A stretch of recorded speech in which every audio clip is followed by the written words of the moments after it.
pilares estamos trabalhando a sua vida financeira para que você consiga chegar no centro da vontade do Senhor, um passo de cada vez, um pilar sendo construído para que você tenha um suporte, uma plataforma, um alicerce para conseguir chegar, crescer, aumentar, prosperar, enriquecer, viver o que Deus tem. Eu sou Rodrigo Vaz e é um prazer estar com você aqui mais uma vez para mais um pilar. Deixa eu te perguntar uma coisa, o que aconteceu com todo o dinheiro que você recebeu? Para onde foi seu dinheiro? Você sabe me dizer onde é que está seu dinheiro? Pois é, o que eu quero hoje com você é acender uma luz para que você saiba onde está tudo isso, né? Quando Deus chega num lugar, quando Deus chega na vida de alguém, Deus, Ele é como luz que Ele faz com que a gente enxergue aquilo que está errado em nossas vidas. E eu quero que Deus chegue nas suas finanças, eu quero que Deus toque na sua vida financeira, para que você consiga enxergar o que aconteceu com as suas finanças até hoje. Esse é um dos pilares mais difíceis que você vai ter que engolir, que você vai precisar digerir. É o pilar aonde a sua vida vai ser vasculhada, você vai conseguir enxergar, você vai ter clareza de onde está o seu problema. É aqui que você cresce, é aqui que você tem que enfrentar o gigante, é aqui que você tem que encarar o problema de frente, para você saber como está a sua vida financeira. No escuro a gente tropeça, no escuro a gente fica tateando, tentando encontrar, no escuro nós nos machucamos, porque a gente não está pronto para aquela mesinha de quina, mesinha de centro, que a quina está bem ali te esperando. Nós não sabemos realmente como as coisas estão quando a gente está no escuro. Quando a gente está confuso, quando a nossa vida não está muito clara nessa área financeira, quando a gente tentou e não conseguiu acertar, a gente não sabe por que não aconteceu. Mas a gente está aqui para que nesse pilar da clareza você entenda e você consiga olhar para a sua vida. E é essa a proposta de hoje. Olhe para a sua vida. Se você é próspero, onde está a prosperidade? Porque de repente a gente estava achando que estava tudo aí acontecendo, e eu sei, como crentes e cristãos que nós somos, que nós queremos viver a bênção de Deus, inclusive na área financeira, que nós queremos viver o que Deus tem, que nós queremos crescer naquilo que Deus tem. Mas quando a gente olha para a nossa prosperidade, me diga uma coisa, você consegue ver a prosperidade de Deus na sua vida? Você consegue ver a bênção de Deus na sua vida? E aqui entra essa palavra prosperidade. A prosperidade para umas pessoas é uma palavra terrível, para outras pessoas é o almejo da vida. Depende da sua linha teológica, sua linha doutrinária, talvez você enxergue a prosperidade de formas diferentes. Existe um conceito sobre teoria da prosperidade, teologia da prosperidade, quando tudo é focado no dinheiro. Nós não estamos falando disso, mas a gente precisa dizer o que a Bíblia diz, e a Bíblia tem pelo menos 72 vezes escrito a palavra prosperidade, para que você entenda que a Bíblia fala de prosperidade. Gente, olha só, 323 vezes na Bíblia fala sobre graça, 500 versículos sobre oração, menos de 500 sobre fé, fala 1845 vezes sobre a volta de Jesus e 2350 vezes fala sobre dinheiro e posse. Por que a Bíblia, ela é o nosso manual? Por que está escrito pelo menos 2350 vezes sobre posses na Bíblia? Entenda isso, entenda o que está por trás disso. Deus deseja que você entenda o que é isso. Deus deseja que você saiba. Por isso que Ele escreveu tanto, por isso que Ele anunciou tanto, por isso que Ele explicou tanto. Não é para você se afastar do dinheiro, não é para você se afastar da prosperidade, não é para você não viver essa bênção de Deus, ou não é para você não viver a prosperidade. É para você entender e para colocar a prosperidade no lugar correto. É isso que nós estamos falando para você, nós estamos falando o que a Bíblia diz sobre todas as áreas financeiras, sobre esses pilares, para que você viva o que ela diz, para que não seja você com o ouvido simplesmente e replicando aquilo que as pessoas dizem. Nós estamos dando a Bíblia para que você compreenda o que está escrito e assim você possa ser livre para viver. Esses dados que eu dei para você, está no livro do Howard Dayton, ou Dayton, não sei como é que pronuncia, que ele fala justamente sobre esses números de dinheiro. Eu acredito que Deus quer que a gente entenda sobre esse assunto. Não se esconda da prosperidade. Lembra disso que a gente falou aqui nos pilares? Você precisa encarar de frente.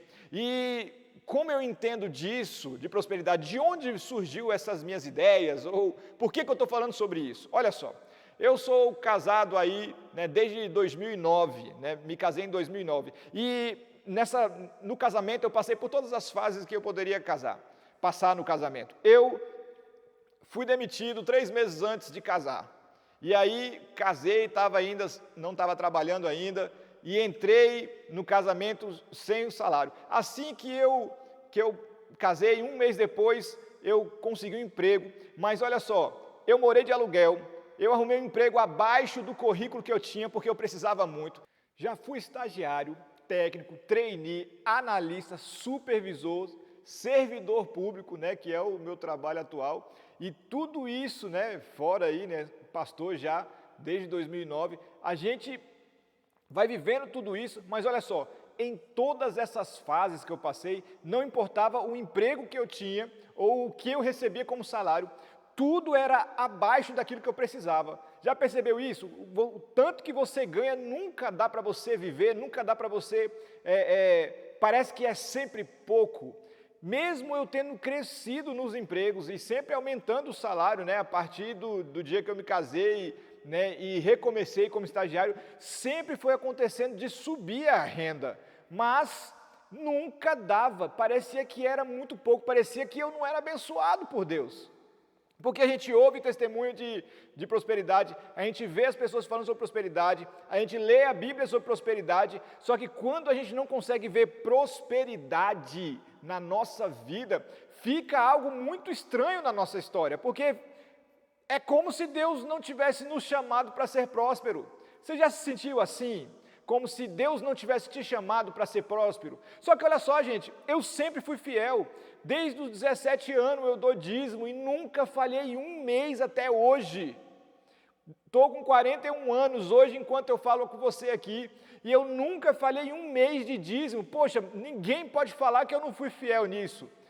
Até hoje, sempre fui lá comprometido, mas eu nunca, durante muito tempo, eu nunca consegui ver prosperidade. Prosperidade era um alvo que parecia inalcançável para mim, parecia que não era para mim, parecia que não estava no radar de Deus para a minha vida. Sempre dando dízimo, sempre fui fiel, e a pergunta que eu ficava era o seguinte: poxa, se eu sou fiel, por que a prosperidade não vem? Por que eu não cresço? Por que eu não consigo ver sobrar? Porque na maioria de nós pensamos que prosperidade é ver dinheiro sobrar na nossa conta. É ver não só a abundância para gastar, mas você vê de alguma forma você ter mais do que você gasta. E a história não conta assim, a história a gente vai gastando de acordo com aquilo que a gente tem. Eu ganhava mais, mas continuava não sobrando. E o sentimento que vinha era que eu não era abençoado, não tinha sido chamado para prosperar, e isso mexia muito comigo como um crente, como um cristão. Não sei com você se isso mexe com você. Eu queria entender por que a promessa de Deus não se cumpria. Eu queria entender aonde estava o problema. E eu debrucei, né, eu me sentia mal, e eu debrucei para querer entender o que a Bíblia diz, porque a Bíblia falava de que Deus te devolverá, a Bíblia falava ser fiel no pouco e sobre o muito te colocarei, e esses 2 versículos eram a minha vida. Eu era assim, mas aonde é que estava a prosperidade? Então, estudando a Bíblia, comecei a entender o que é prosperidade. O que é de verdade a palavra prosperidade? Não o que as pessoas dizem, não o sentimento que as pessoas têm, mas sim o que a Bíblia diz que é prosperidade. E eu quero te explicar com 2 exemplos que eu passei na minha vida. Lá atrás, no início do casamento, nos primeiros anos de casamento, eu teve uma oportunidade na igreja, uma necessidade, e levantou-se uma oferta alçada, ou seja, existia uma necessidade e o pastor chamou, né, quem poderia contribuir para poder alcançar aquele objetivo ali específico de uma oferta. E meu coração ficou balançadíssimo, ardeu no meu coração à vontade, e eu queria muito ofertar, eu queria ser a pessoa que ia entregar ali naquele dia, eu queria assumir tudo. Mexeu comigo, eu queria contribuir para a obra naquele dia, como há muito tempo eu não sentia. Lógico que a gente sempre dá o dízimo, sempre dá oferta, mas esse específico, essa necessidade específica, eu queria me apresentar para poder abençoar de alguma forma. Você já se passou por um momento assim? que você queria, surgiu uma oportunidade de oferta, de ajudar alguém, e você, cara, eu queria muito ajudar, eu quero muito ajudar. E eu fiz conta, pensei em como, de onde tirar, né, mas não tinha nada. Eu era irmão, amigo íntimo, casado com o cheque especial, com o limite. Então eu sempre passava meu salário no limite, e não tinha mais limite, não tinha mais nada, não tinha mais salário, e isso mexeu comigo. Sabe? E eu tentei, eu procurei, mas não tinha. Cara, aquele dia eu fiquei extremamente frustrado. Por quê? Porque se a obra dependesse de mim, ela teria parado. Então a minha frustração foi muito grande naquele dia. Eu me achei um nada, ficou com um nó na garganta, né? Eu fiquei com aquele incômodo na alma, né? Como se eu não pudesse, como se eu não fosse digno. Mexeu muito comigo aquilo. E no meu coração ficou esse sentimento de frustração, meio que de que eu não fui útil para o reino. Essa amargura ficou muito forte dentro de mim. Algum tempo depois, né, a nossa igreja gravou um CD, e minha esposa, né, é do louvor da igreja, e ela estava, né, em algumas questões de organização desse CD, e eu lembro dela ter chegado em casa muito triste, né, porque gravar um CD gastou muito dinheiro da igreja, e das pessoas que estavam envolvidas, a equipe de louvor deu muito dinheiro, e foi se dando dinheiro, e surgiu uma necessidade específica, de uma música específica, de contratar um certo instrumento para fazer uma batida lá diferente, um jeito diferente de uma música que tinha.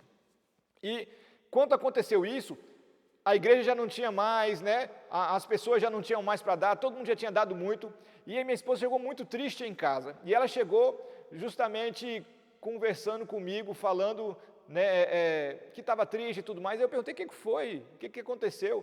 E ela disse: olha, a gente vai ter que parar a gravação. E eu, mas como assim gravou? Chegou até aqui, já falta pouca coisa, por que vocês vão parar a gravação? Porque a gente precisa contratar um instrumento e a gente não tem mais dinheiro, não tem mais de onde tirar.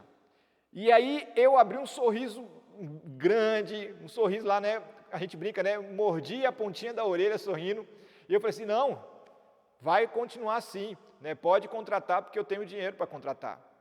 E aquilo mexeu comigo, eu fiquei numa alegria, porque continuou uma obra, porque eu pude contribuir, porque eu estava ali pronto para ajudar. Então ficou no meu coração uma satisfação, uma alegria muito grande, né? Eu me senti útil, eu me senti satisfeito, porque eu pude fazer parte daquilo, sabe? Não me afundou, eu não precisei pegar empréstimo para ajudar, eu não precisei passar no cartão de crédito para isso, nada. Eu tinha um dinheiro separado, e o dinheiro serviu para que a obra continuasse. E aí ficou no meu coração esses dois sentimentos. A primeira oportunidade, uma frustração e uma tristeza, porque se dependesse de mim, a obra teria parado. No segundo momento, uma satisfação e uma alegria, porque por minha causa, aquele momento de gravação pôde acontecer. E é isso que eu quero te explicar, sabe? Eu quero que esse segundo sentimento seja a sua vida, que você se sinta sempre útil, que você sempre possa ajudar. Mas sabe qual é o problema? Nós nunca estamos preparados para ajudar. Nós nunca estamos no momento certo. Parece que toda oferta só vem no momento que a gente está quebrado. Por que isso acontece? E aqui eu quero te explicar o que é prosperidade em si. Sabe, a palavra prosperidade, ela significa avanço, progressão, bons resultados. Ou seja, quando a Bíblia fala de prosperidade, está falando de avançar, de crescer, de melhorar. Ela não está falando somente de dinheiro, ela está falando de você avançar na vida. E a gente fala de dinheiro por quê? Porque a gente multiplica dinheiro, a gente aumenta dinheiro também. Tem a ver com melhoria. E eu tenho certeza que você entende que mais dinheiro, você vai poder fazer mais coisa no reino, na sua vida, na vida das pessoas que estão próximas a você. Então, quando se fala prosperidade, troque a palavra por melhoria, por aumento, por crescimento. Então, quando eu falo prosperidade financeira, eu estou falando de você ter mais dinheiro, de você crescer financeiramente. E eu entendi que prosperar é Deus abençoar com avanço. Quando a gente fala que você vai prosperar, significa que Deus está aumentando, né? Você está sendo abençoado com avanço. É bênção de Deus porque é promessa de Deus. Então, prosperidade não é pecado, prosperidade é aumentar, crescer, é o natural para o crente. Deus não te chamou para ficar paralisado, Deus não te chamou para ficar estagnado, Deus não te chamou para você ficar quieto. Deus te chamou para você desenvolver, para você evoluir, para você crescer, para você melhorar, para você aumentar. Deus não tem estagnação para você. Você precisa declarar guerra contra a estagnação, você precisa decidir crescer, você precisa ter no seu coração que a bênção de Deus te faz aumentar. Isso é prosperidade. Prosperidade não é uma questão de ter dinheiro na conta ou de sobrar dinheiro. Prosperidade é você estar sempre de glória em glória, melhorando e as coisas aconteceram na minha vida. Quando eu entendi isso, eu entendi que eu sempre fui próspero. Por quê? Porque eu sempre fui de emprego melhor que o outro, crescendo. Ou seja, eu sempre prosperei. O problema não estava na prosperidade, na bênção de Deus na minha vida. Se você é fiel, você é próspero. Se você é fiel, você tem a bênção de Deus na sua vida, é promessa. Mas por que a gente não vê? Porque a sua prosperidade está sendo roubada. Se você consegue olhar para trás e ver que você ganhou mais, que algumas coisas melhoraram na sua vida, mas você continua não tendo dinheiro, então significa que a prosperidade que Deus depositou na sua vida, o aumento que Deus te deu, está sendo roubado. Roubado pelo quê? 5 ladrões de prosperidade que eu quero falar bem rapidinho com você. Decisões, medo, omissão, ignorância e cultura. 5 ladrões de prosperidade. Esses 5 ladrões, eles fazem o quê? Eles tiram de você a percepção da bênção de Deus na sua vida, te fazendo perder o que Deus te dá. Se você é fiel, você é próspero. Mas se você não vê, é porque você está deixando ser roubado. É porque isso está sendo tirado de você. Quando eu falo de decisões erradas que roubam você, o primeiro ladrão de prosperidade, eu estou falando que compras na hora errada, mimos na hora errada, emoções na hora de comprar, está preso emocionalmente. Eu estou falando de compensações, eu estou falando de comparações, tudo isso rouba a sua prosperidade. Se você é uma pessoa que acaba decidindo emocionalmente na hora de comprar, você está sendo roubado. Por quê? Porque Deus fez aumentar, mas você pegou e gastou isso por causa de decisões na hora errada. Tem hora que não é hora de comprar presente. Se você não tem dinheiro esse mês, você não pode dar um presente. Não é tempo, você precisa estar organizado para você fazer isso. E eu estou falando porque isso só acontece quando a gente não tem. Porque quando você tem, você nem sente falta quando você compra o presente. Ele só dói por causa disso. Quando eu estou falando para você sobre medo, ele é um ladrão de prosperidade, porque ele gera insegurança na sua vida. As pessoas acabam recebendo oportunidades, mas se escondem. Eu conheço pessoas que têm medo de crescer financeiramente. Eu conheço pessoas que têm medo de se tornar supervisor ou chefe, na empresa em que trabalha, porque ele tem medo de aparecer. O medo rouba oportunidades. Terceiro ladrão, omissão. Quando você não fala o não que você tem que falar. Quando uns amigos vão comer e você não deveria comer naquele dia, por quê? Porque sua cota do mês já acabou. Você tem que falar não. Quando a sua família se reúne e de repente sente aquela vontade de fazer aquele agrado, poxa, é legal fazer o agrado, você se sente bem, mas você vai sofrer o mês que vem. O grande problema de tudo isso é que você não está arrumando confusão para esse mês, você está tirando a sua paz do próximo mês. Ignorância rouba a prosperidade, sabe por quê?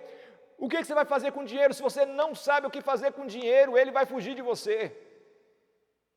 Ah, já sei, vai chegar dinheiro, eu vou pagar a conta. Pronto, mentalidade de pobre, de pobreza, de miséria.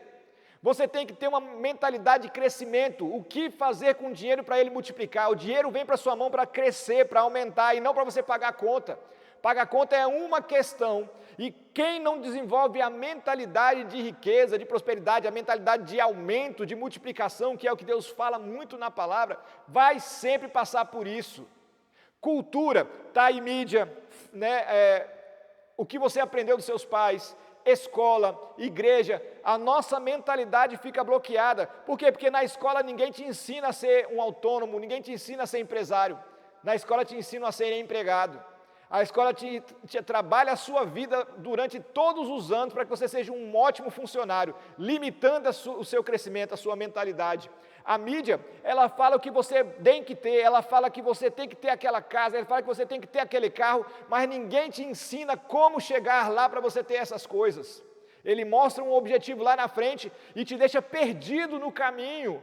A nossa cultura brasileira é uma cultura de pobreza, é uma cultura que valoriza não ter, como se fosse a coisa mais bonitinha, mais mimo não ter, até que se passa necessidade, até que se mora em algum lugar que tem bala perdida, até que os filhos são tomados pelos vícios.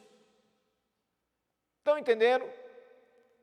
Infelizmente, tudo isso rouba de você prosperidade. Ou seja, Deus está te dando aumento, crescimento, mas você não consegue enxergar porque você está sendo roubado.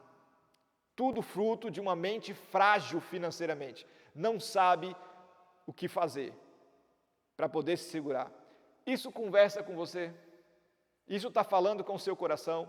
Sabe? A gente precisa entender o que Deus fala, o que Deus acha, na verdade, o que Deus fala sobre dívida na Bíblia. Para você tomar um choque de consciência. Tem esses ladrões, todos esses ladrões te provocam ou a você ter dívida, ou a você se esconder, ou a você não crescer. Sua prosperidade, a bênção de Deus sendo roubada por uma condição sua. Dívida. O que a Bíblia fala sobre dívida? Primeira coisa, Provérbios 22:7, diz assim, olha, o rico domine sobre o pobre, e o que toma emprestado é servo de quem empresta. Servo de quem empresta. Quem toma emprestado, quem faz dívidas, se transforma em servo de quem empresta. Cria-se uma relação de submissão e necessidade. Então, se você pegou dinheiro com alguém, com banco, com instituição, seja o que for, você está se colocando numa posição que essa pessoa vai estar, essa entidade, ou essa empresa vai se colocar acima de você. Você deve a ela, você se submete àquilo que ela tem. O escravo a gente acaba se transformando em servo daquele que tem. É o que a Bíblia diz, Provérbios 22:7. A Bíblia manda em Romanos 13:8, a ninguém fiqueis devendo coisa alguma. A ordem é não fazer dívida, a não ser o amor, que a gente sempre vai estar devendo pela quantidade de amor que nós recebemos do Senhor. Precisamos distribuir aqui na terra. Mas não deva a ninguém. Deuteronômio 28:44 fala aqui, olha, ele te emprestará a ti, ou seja, os povos, as nações que não conhecem Deus, emprestará a ti, porém tu não lhe emprestarás a ele, e ele será por cabeça e tu por caudas. Deuteronômio 28 é o capítulo de bênçãos e maldições de quem ouve a Deus e a sua palavra. Se você não se atentar àquilo que a Bíblia diz sobre prosperidade e viver isso, você se torna escravo, porque aqueles de fora vão emprestar dinheiro a você, você vai ficar devendo a eles, e ele será por cabeça e será por cauda. Aqui é um capítulo, é uma parte do capítulo sobre maldição. Dívida, dever, é entendido na Bíblia como uma maldição. Não é vontade de Deus que você fique devendo, não é vontade de Deus que você faça dívida. Deus quer que você se organize e que você cresça. Gente, poucas pessoas que decidem viver uma mudança, por uma mudança financeira, conseguem chegar. Já são poucos os que decidem, e apenas 50% permanecem lutando. O meu convite para você é que você permaneça lutando, que você permaneça se fortalecendo nessa mudança, nessa transformação, sabe? Quando as pessoas falarem para você, olha, são só 5 de 9,99, são só 10 de 9,99, cuidado, porque é barato, mas é uma manutenção de prática. Estão treinando você para sempre dividir tudo e não ter, o seu salário completo, porque sempre vai ter uma dívida de cartão, sempre vai ter um boleto para pagar. Não é que é caro, não é que é barato, é a manutenção da sua escravidão. Sabe, dívida hoje não é algo que você faz, dívida hoje é um estilo de vida. As pessoas vivem assim, se acostumaram assim e não conseguem viver de outra forma. Não conseguem viver sem um cartão de crédito, não conseguem viver sem um cheque especial. Não é vontade de Deus, sabe? Deus, Ele tem uma vida excelente para você, que você não fique desesperado todo mês devendo. Tudo que você passa para o próximo mês, alivia a sua consciência agora, mas acaba dobrando o seu problema. Sabe, muitas pessoas estão querendo satisfazer as suas emoções, correções da infância, aquilo que não teve, quer comprar para o filho, comparações, fulano tem, eu quero ter também, sabe, compensações de estados emocionais, eu estou triste, estou de TPM, estado de TPM, está alegre e quero comprar, e aí tudo vira consumismo no momento em que você não tem. Eu não estou falando que vai ser assim para sempre, eu estou falando que você precisa estar consciente e ajustar. Se você não fizer isso, sua vida não tem futuro. Você pode ganhar tudo, você pode ganhar muito, mas você sempre vai gastar o que tem, porque coisa para comprar sempre vai existir. Sabe, uma compulsão quando você não controla mais, cheque especial, empréstimo, cartões e engano e tudo mais. Pensa comigo se isso não é uma verdade, se não é algo que você passa aí na sua vida. Se isso não é a história da maioria das pessoas que você conhece dentro da igreja. Por isso, 80% dos cristãos estão endividados. Estão com uma expectativa que Deus faça, mas quem tem que controlar suas finanças é você, não é Deus. Seja curado hoje.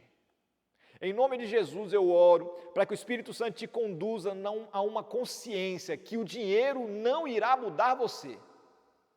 E que que o dinheiro vai chegar na sua vida e vai potencializar a sua vida, mas você vai estar tão pronto, tão preparado, que quando ele chegar, ele vai multiplicar, ele vai aumentar a sua vida e você vai viver algo maravilhoso em Deus.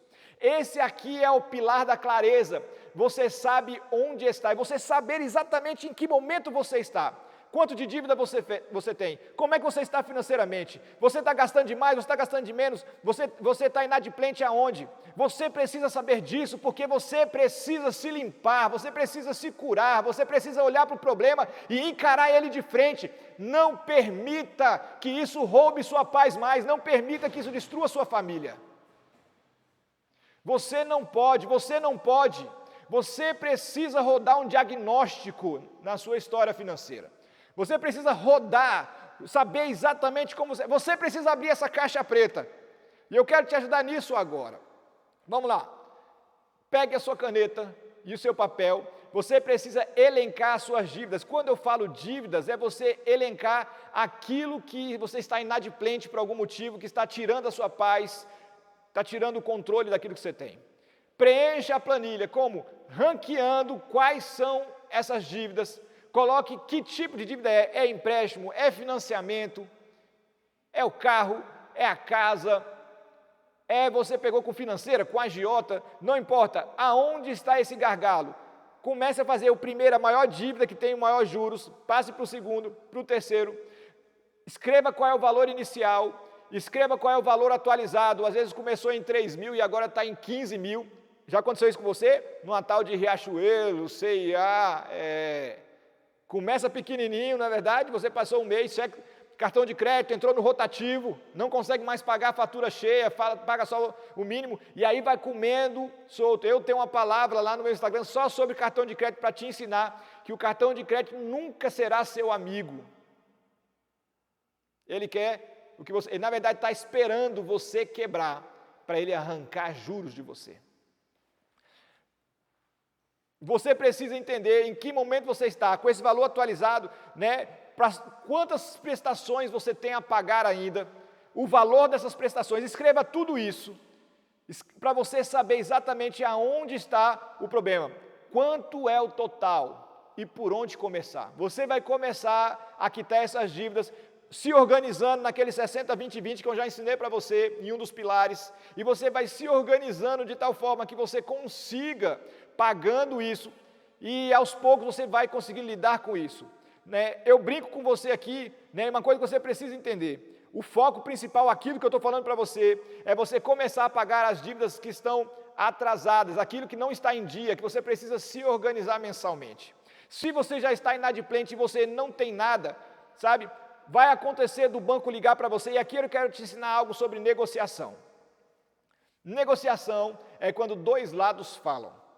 Um lado dá uma ideia, o outro dá outra, mas sabe o que acontece quando a gente está quebrado?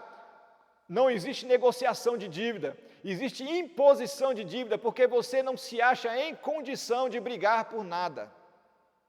Então eu quero te ensinar que se um banco te ligar e falar assim, olha, quero te oferecer o melhor caminho para você conseguir botar essa dívida, ele vai colocar os juros, ele vai colocar por mais meses, vai aumentar, né, a quantidade de meses, vai parecer que a parcela diminuiu, deixa eu te falar, é engano, você vai dever mais. Eu nunca vi nenhuma negociação de dívida ficar melhor para a pessoa que não tem dinheiro. Então, quando o banco te ligar, e ele vai falar assim, olha, vamos negociar a sua dívida que está atrasada, você fala assim, olha, não vou negociar. Você vai falar isso, sabe por quê? Porque se você negociar sem um poder de barganha, você não está negociando, você está aceitando simplesmente. Se o seu nome já está sujo, não vai sujar duas vezes. E outra coisa, se você não sabe, o SPC é proteção ao crédito. Crédito de quem? Ao seu. Ele trava as suas compras para não piorar a sua situação. Não é para prejudicar você, é para trazer você mais tranquilo, para que você não faça mais nenhuma dívida. De repente você perdeu o controle e agora você vai perder o controle mais ainda. O SPC bloqueia a sua compra para que você não fique pior. Então é ajuda para você e não coisa ruim para você. Se isso já aconteceu, cara, ele não vai sujar o seu nome duas vezes, ele pode até querer tomar isso via justiça, mas vai demorar um tempo. O que você vai fazer? Você vai juntar um dinheiro. E quando você juntar esse dinheiro, você vai poder barganhar, você vai poder dar um valor à vista. Sabe o que acontece? Na maioria dos casos são retirados os juros e a dívida cai, inclusive, para menos daquilo que se devia. Por quê? Porque o banco quer receber, ou ele recebe à vista, ou ele coloca a perder de vista para aumentar os juros. Não aceite negociar, você precisa ter barganha na mão. Diga não mesmo, e quando você tiver alguma coisa, tem que ser algo que seja bom para você, porque não adianta você entrar num novo financiamento e você continuar não tendo dinheiro para você ajustar. Está me entendendo? Amém ou não amém? Quem está aí, diz aí. Está entendendo, gente? Você precisa da clareza. É aqui que mora o futuro para você. Os 2 pilares é uma ponte para te dar consciência e clareza para que você consiga chegar na próxima fase. Isso que eu estou fazendo aqui com você, né? Eu já tenho cursos lançados, eu já tenho mais de 200 vídeos aí no Instagram sobre finança, né? Eu quero criar um grupo de pessoas, de cristãos prósperos, né? Prontos para serem bênção, gente. Eu quero que as pessoas em sua volta possam contar com você e você não sinta falta da ajuda, porque você vai ter muito e vai multiplicar muito, mas você precisa se organizar para isso. O que a gente está fazendo aqui é isso. Cara, por que não? Por que não pode ser você a pessoa que abençoa? Por que não pode ser você a pessoa que tem para ajudar as outras pessoas? Olha só, não aceite a estatística de que 80% dos cristãos estão endividados. Você não pode fazer parte dessa estatística. Você tem que sair desse buraco. Não é uma questão de pecado, tá bom? Não é uma maldição que está sobre você, simplesmente. É você negando viver o que Deus tem, porque você não se organiza. Está na hora de mudar. Você nasceu para comer o melhor da terra. Você não nasceu você não nasceu sabendo lidar com dinheiro. Deus te abençoou com o melhor de tudo e Deus quer fazer algo incrível em você, mas você não nasceu sabendo, você tem que aprender isso, para que você consiga corrigir o que você precisa corrigir, né? Vamos fazer aí nas próximas semanas, né, algumas mini turmas para você entender esse processo de reconstrução. Aqui tem um link que você pode clicar e fazer a sua inscrição, porque eu quero atacar diretamente problema e solução. Após esses 12 pilares, se inscreva, que os 12 pilares a gente não teve inscrição, está liberado para você, mas a próxima fase eu quero só ter aqueles que desejam realmente uma mudança. Faça a sua inscrição, também vai ser gratuito, mas eu quero conversar com aqueles que querem mudar. Vai ser ao vivo e a gente vai bater um bom papo, para a gente mexer na sua história financeira. Amém? Não perca o próximo pilar. Está na hora de traçar a rota, o seu caminho, né? Deus é organizado e Ele quer que você seja também. Nós vamos falar sobre isso. O próximo pilar é você traçando a rota para chegar no lugar que Deus tem para você. Você está pronto para isso? Perde não, fica ligado e Deus te abençoe e a gente tem muito mais para conversar. Amém? Grande abraço.